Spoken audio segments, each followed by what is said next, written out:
THR Lebaran Idul Fitri ini sejarah dan maknanya. Pemberian tunjangan hari raya atau THR merupakan tradisi yang sudah menjadi kebiasaan bagi sebagian besar masyarakat di Indonesia pada hari raya Idul Fitri. THR sendiri memiliki makna yang lebih dari sekedar uang pemberian saja pada hari raya Idul Fitri. Sejarah dan makna di balik pemberian THR Lebaran ini patut diketahui untuk lebih memaknai momen yang penuh berkah ini.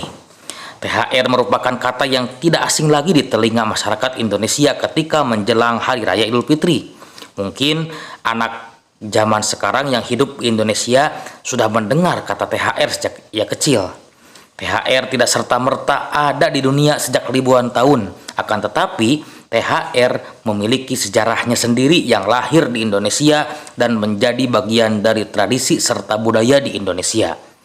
Sejarah THR Lebaran Idul Fitri lahir pertama kali pada tahun 1950. Saat itu, Sukiman Wirjosandojo yang menjabat sebagai Perdana Menteri ke-6 Indonesia memiliki program kerja meningkatkan kesejahteraan pamong praja atau sekarang disebut dengan PNS.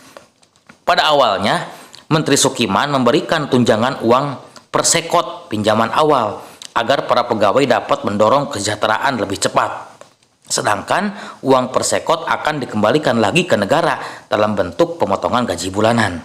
Kemudian kaum buruh protes karena yang mendapatkan THR hanya PNS, maka pada tanggal 13 Februari 1952 para buruh demonstrasi mogok menuntut meminta tunjangan dari pemerintah. Setelah berjuang dari haknya, akhirnya kaum buruh juga mendapatkan THR yang sama dengan PNS.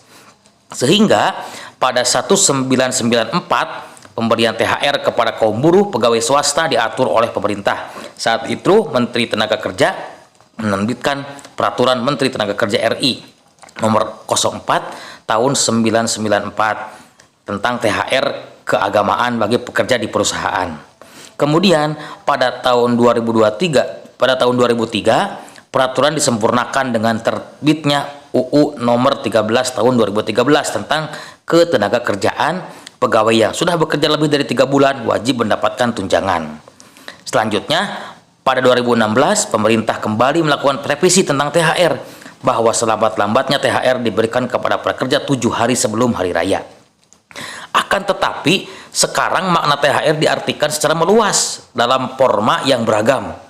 Sehingga masyarakat menganggap semua yang diberikan kepada orang-orang sebelum Lebaran meskipun bukan pekerja bisa disebut juga dengan THR.